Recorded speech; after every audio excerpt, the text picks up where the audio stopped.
All right. Please proceed, Mr. Wardell. Actually, I'm the appellant. The other way. Okay. Well, Yeah. I looked at the. Thank you. That's no problem. I'm Brandon Wesley. Yes. I'm from the Florida appellate firm. I represent Rudolph Wesley and the Executive Mortgage and Investment, Inc. I'd like to reserve 5 minutes for rebuttal. All right. You got it. May it please the court. This case involves a non-arm's length transaction whereby Curtis Davis, the vice president of executive, deeded over a valuable piece of property to his college friend. Mr. Decllette, which is his friend, had a second mortgage on the property. And yes, Mr. Decllette paid off the first mortgage on the property when it was going into foreclosure. But Curtis Davis, who subsequently went to prison and was defaulted in this case, had no authority to offer a deed in lieu to his college buddy. Isn't that a factual issue? Sorry? Isn't that a factual issue? Did he have authority? Whether or not there was sufficient authority, or whether an agent bears authority to act on behalf of a corporation? It would be a factual issue, Your Honor. However, there's no evidence in this case at all. Wasn't there a request for admissions that he was the vice president? Well, Your Honor, being a vice president doesn't automatically give you authority to deed property over. That's the statutes that we're going to talk about. There's 3 of them. And the first statute, 692.01. I understand the statute, to pick up where Judge Lucas left off. I understand that statute, when the statute that mentions that particular officer includes additional requirements. But under 689.01, to ask Judge Lucas's question a different way, how is a court, let's say that we weren't operating at all under 692.01 or 692.102. Let's say opposing counsel never even mentioned them and just said, we're operating under 689.01. How does a court determine whether a lawfully authorized agent conveyed the property? How do they do that? How do you establish that? Evidence, Your Honor. They have to present evidence at the hearing, and there was no evidence presented on their side. Like I said, Mr. Davis was defaulted, and all of the evidence. So you would concede that even though one of the other statutes mentions the vice president and includes additional requirements, that doesn't foreclose the possibility that under 689.01 in isolation, a vice president could be a legally authorized agent of a corporation, right?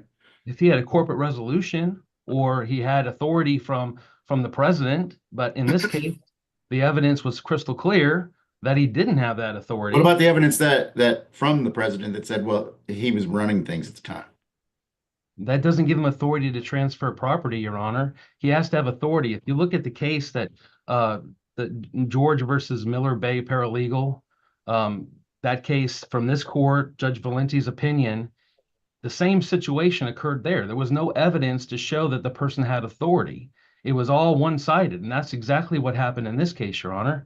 Well, help me out too. Like, this was basically a deed in lieu of foreclosure, right? That's correct.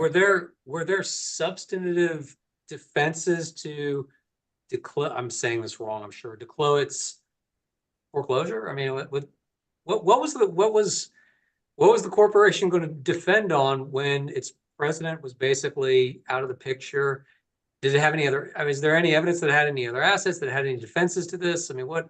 Well, there was not clear evidence he was completely out of the picture, Your Honor. He did say that Mr. Davis was running things, but at the same time, what you're talking about, he actually, Mr. Decllette, he paid off the mortgage that was in foreclosure. So then he assumed that claim. I guess he could have brought that claim, but it never happened because almost immediately this deed in lieu of was given. But you know, the property had value, and obviously there's deed in lieu. Deed in lieu is to avoid having, you know, generally, I mean, just generally speaking, it's avoid having an upside down property, you know, to go through the process. But we wouldn't be here if that was the situation. Anyway, not always. So Your Honor, let's talk about those requirements and the authorization that is needed if you're going to rely on 689.01. He did have the presence of 2 witnesses.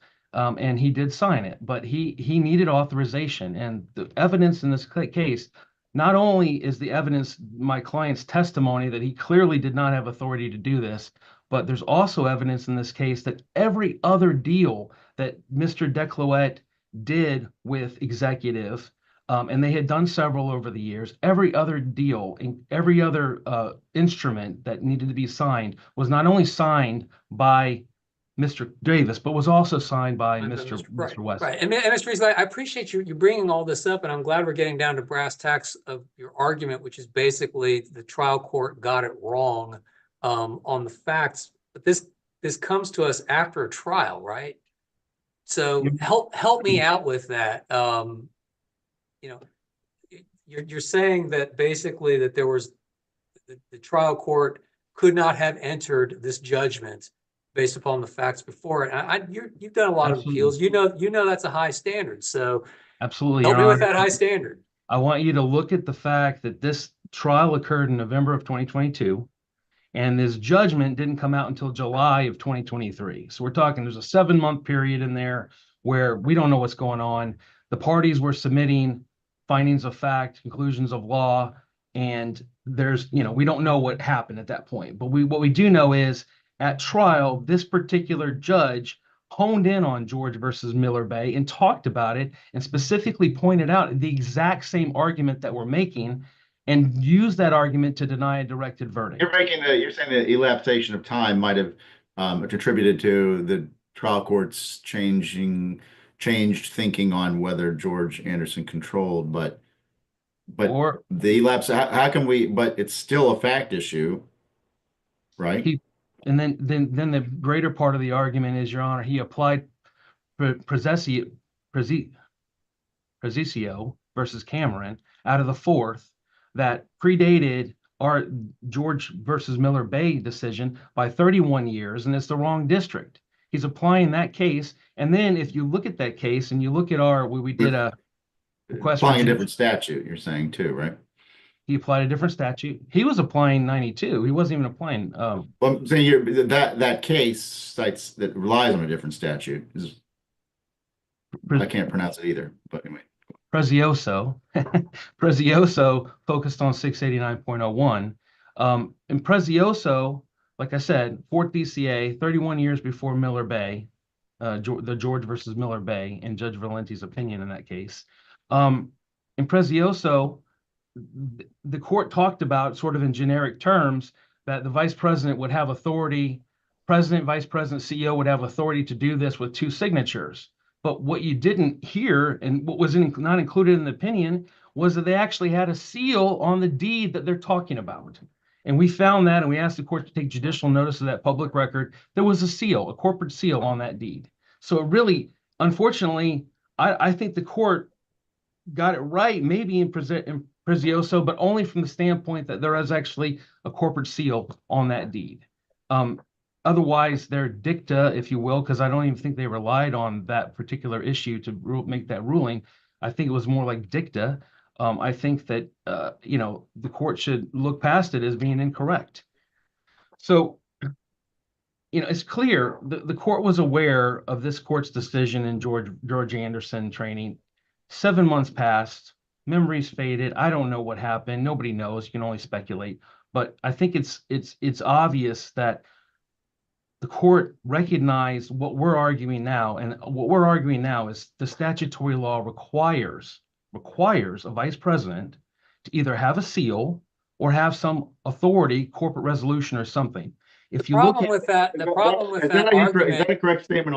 Sorry, Judge Lucas, go ahead. Oh, I was just going to ask, just real quick, the problem with at least the first part of that argument is that the statute that they're traveling under expressly states no seal shall be necessary. I mean, again, I'm talking about 689.01. No seal shall be necessary to give validity to any instrument executed in conformity with this section. So how can you read back in? Look, they can either get an official authorization or they can get a seal when the statute says they don't need a seal. Well, again, Your Honor, they have to have authority. Right. It'd be corporate resolution, or the president could have done it like he did with these other instruments with Mr. Decllette's animal genetics company. they have to have some authority, and he did not have authority in this case. The evidence is clear he did not have authority. So you're asking the court why, you're asking me why why can't he do it under 689.01? You can imagine if a corporation, and lots of corporations have multiple vice presidents, if they can just go out and sign over deeds and those deeds stand, it's going to put this is what they're trying to avoid here. They have to have some corporate resolution, some authority given to them to make this deed. And if you look at 692.02, which we cited in our brief as well, that one talks about how if a vice president has a seal on the deed, it should be considered valid. Now, why would they need that? They wouldn't need that at all if they could just willy-nilly sign over deeds because they're a vice president. I mean, the president. Not because he's the vice president, because he's an authorized agent. You would not even need these other statutes, Your Honor. You wouldn't need any of this because then you wouldn't need a corporate seal. Well, doesn't 689.01 say you don't need those other statutes? It says you can go under this statute or the other statutes. That's correct. But you have to have authority. And you're assuming he has authority to deed property when there's nothing in the record to suggest. Well, let me ask you this. You keep saying there's nothing in the record, and isn't that you've distinguished Prezalewski, or I forget the name, but but isn't George Anderson distinguishable in that there was the evidence against authorization was unrebutted, whereas here, yes, Mr. Wesley provided some evidence of lack of authority, but it was not unrebutted. It was also evidence of authority. Even if you say, sort of eliminate the course of dealings type of argument about the past conveyances, because as you said, they included the president on them up until this one conveyance. But isn't there other evidence? I'm sure Mr. Wardell is going to talk about it. You might want to talk about what evidence he's going to say rebuts Mr. Wesley's evidence of lack of authority. So let me just set the record straight here. There was an issue in this case early on. Was he even a vice president? Was he just a CFO? And of course, none of these statutes talk about CFOs. So the issue that they honed in on initially was he's not even a vice president. And so there was a lot of back and forth on, is he a vice president or not? That's where all this information came in. It wasn't whether he had authority. It was whether he's a vice president. And we're conceding that he was a vice president. But we're saying just because you're a vice president doesn't mean you have authority. You have to have some kind of authority. And this case was devoid of that. They could have gone and got a deposition from the man in prison. They could have presented evidence that showed that. There's nothing. They had one witness, Mr. Decllette, and he came in and he said, well, I assumed he had authority. That's not evidence. Didn't Davis file a corporate amendment? Sorry? Did Mr. Davis file a corporate amendment making himself a vice president? Yes, he filed his own corporate amendment making himself a vice president. And Wesley didn't know about that, but the judge found something in his final judgment saying, so what? It still was valid. Is that correct? Yes, because I guess anybody in the corporation can fill out that form and say who's who. Well, he compared signatures. Sure, but we're not disputing that he's a vice president. I mean, you did a motion for rehearing and it was denied, pretty basic. Was there a hearing on the motion for rehearing, or it was denied without a hearing?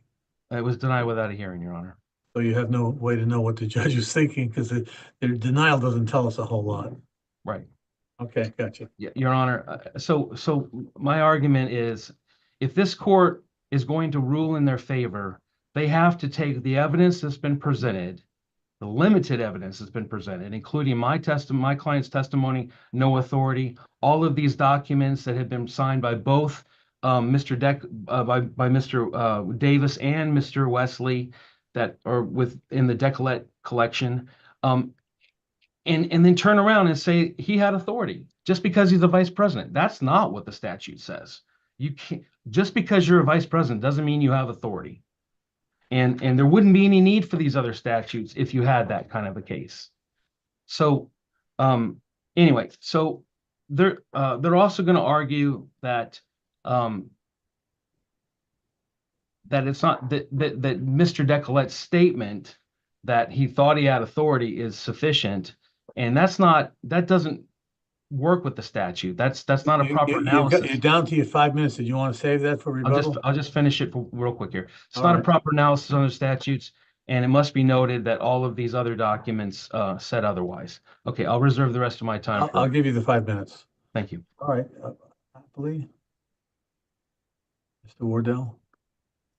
Thank you, judges, and good morning. I'm James Wardell on behalf, and I don't know if I'm saying this right either, but I've always said Decllette, and I'll refer to him as Mr. Decllette.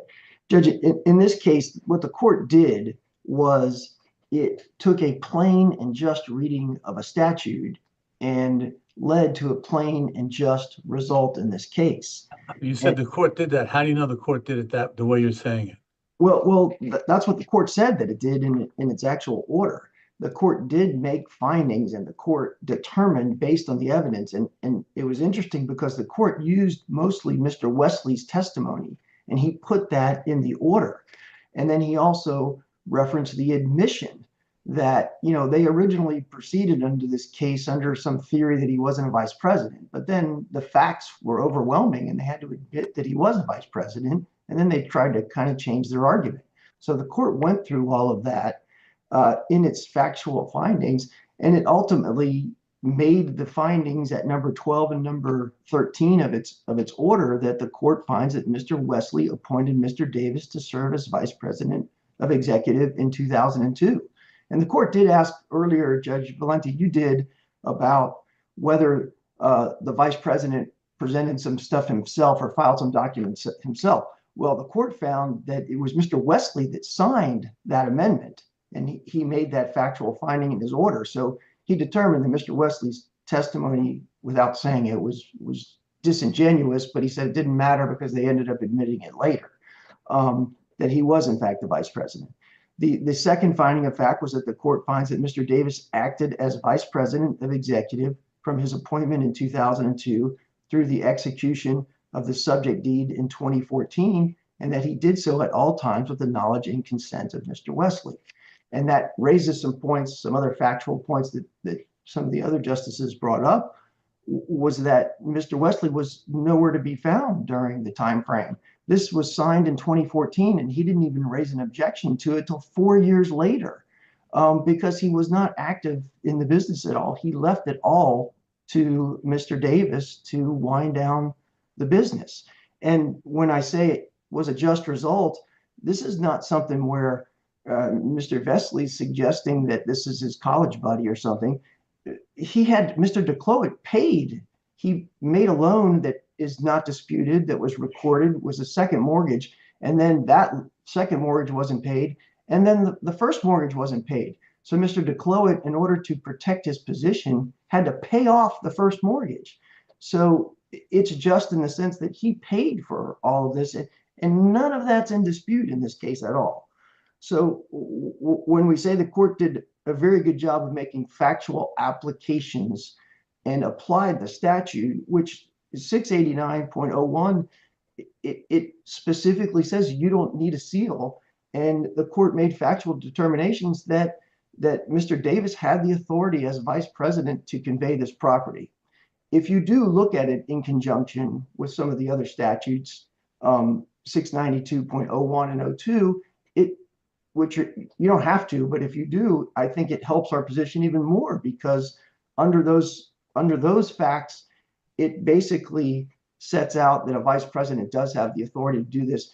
And it looks from the perspective of the person that was the beneficiary in this case, which is also, that's Mr. Decllette, and he had the ability from his perspective to be able to rely. Are you saying the court could make that finding without a copy of a corporate resolution, or the testimony that a corporate resolution occurred to give him that authority?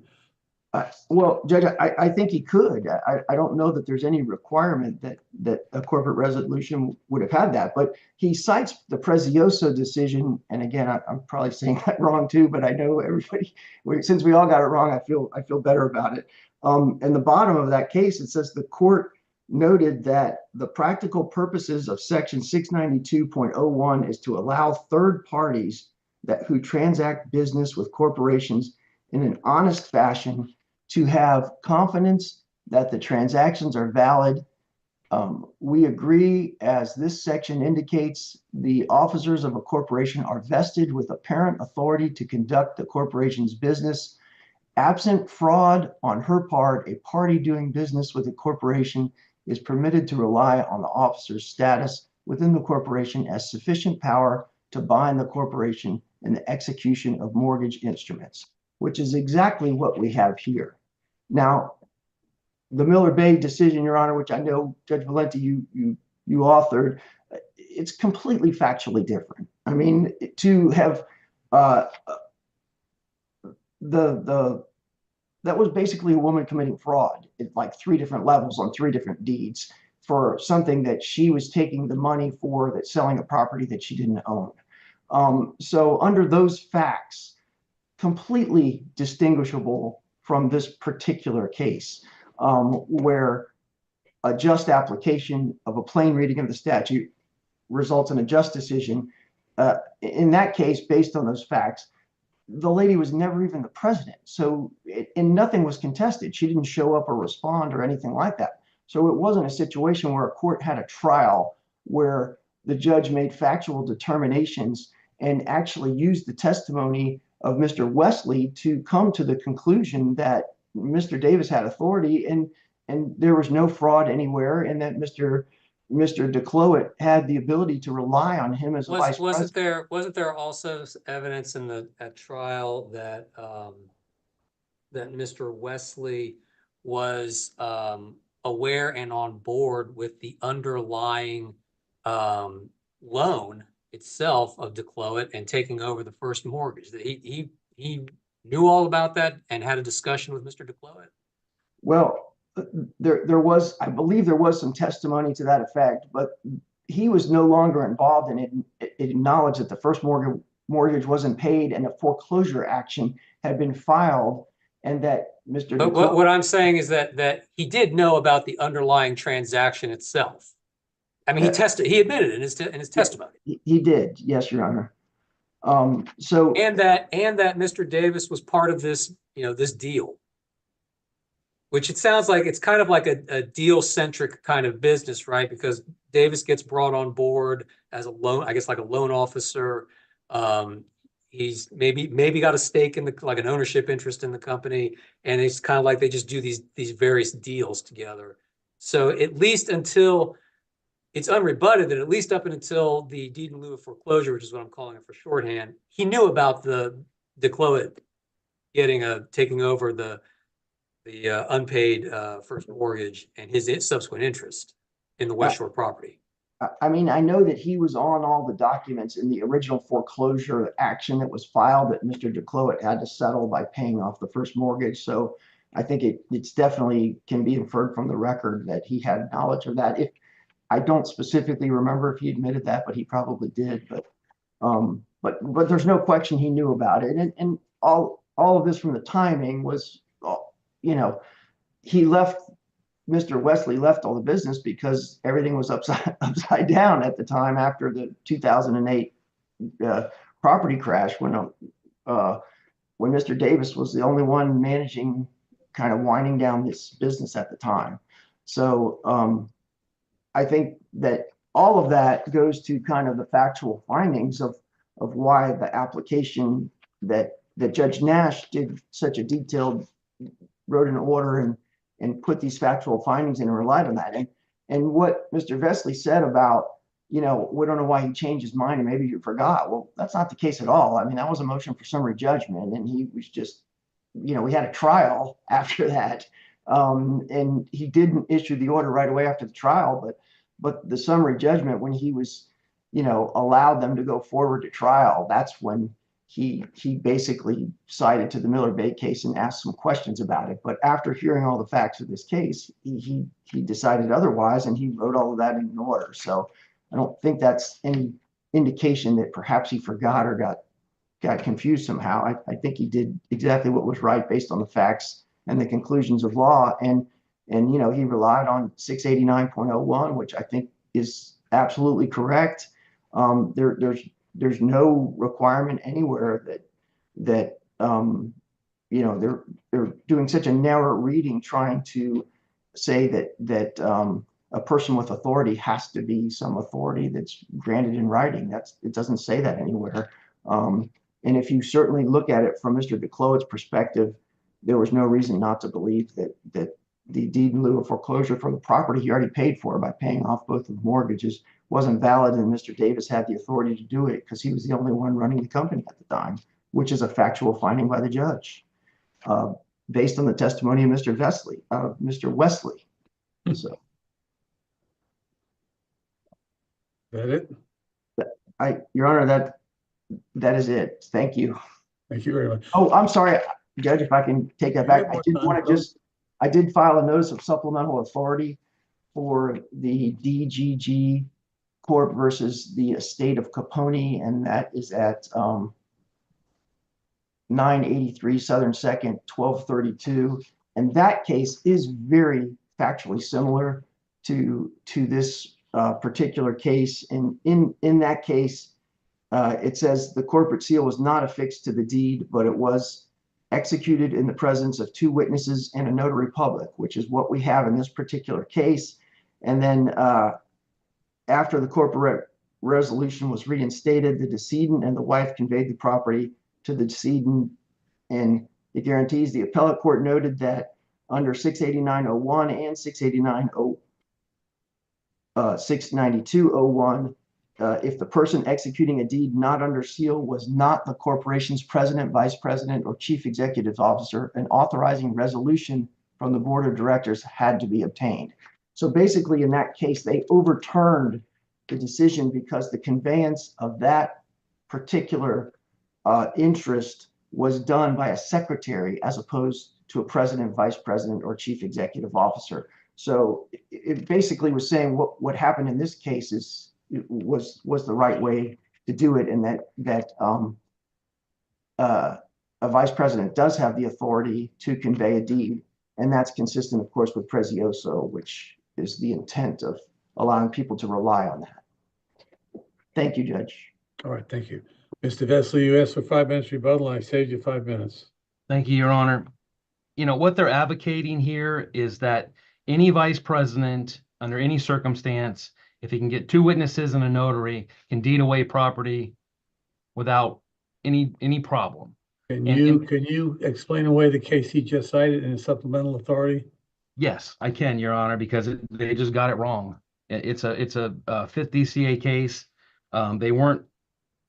They was dicta. It says similarly, if a deed is executed, and they're giving like an example, and they got it wrong. This is not what 689.01 says. It says you have to have authority, and the authority is important because any vice president and any CEO and any president could just, well, the president, I always. Well, here's my question. The facts of this case were the vice president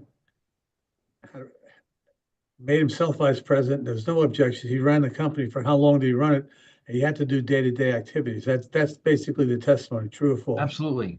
Vice presidents do day-to-day activities all the time, Judge, but they don't deed away property that belongs to the corporation.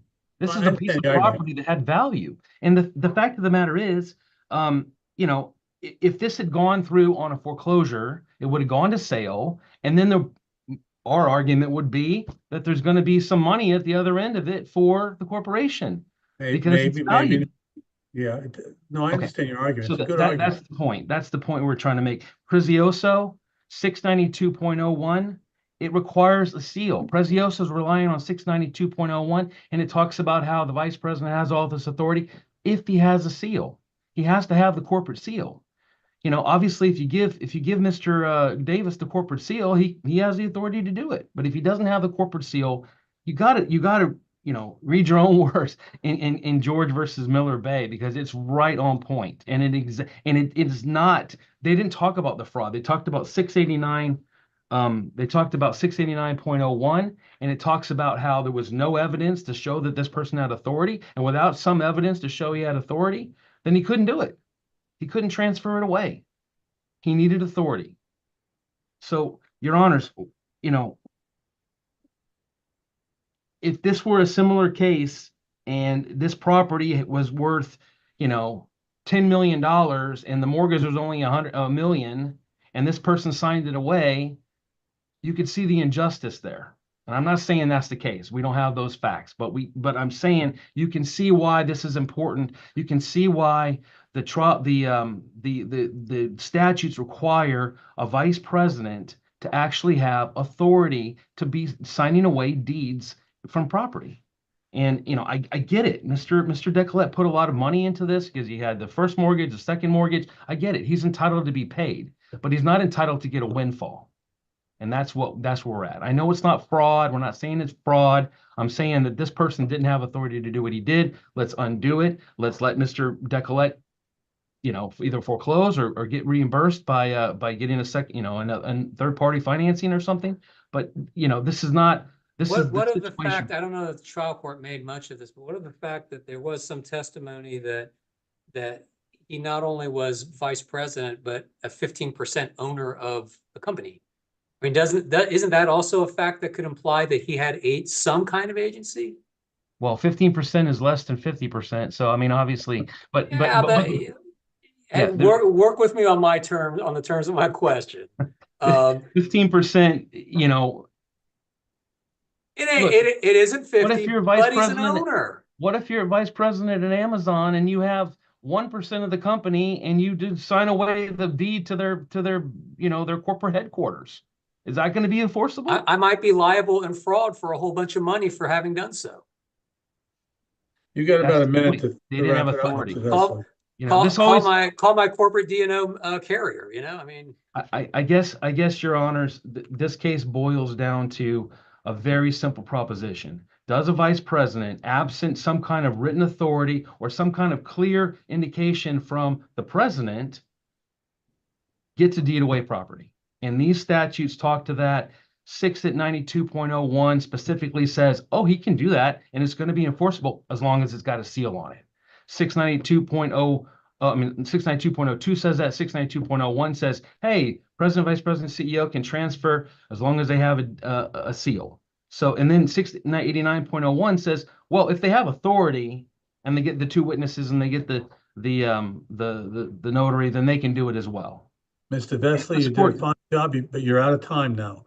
Thank you, your honors. I want to thank you both for a great presentation, and we'll be adjourned. Thank you very much. Appreciate it. Thank you, Judge.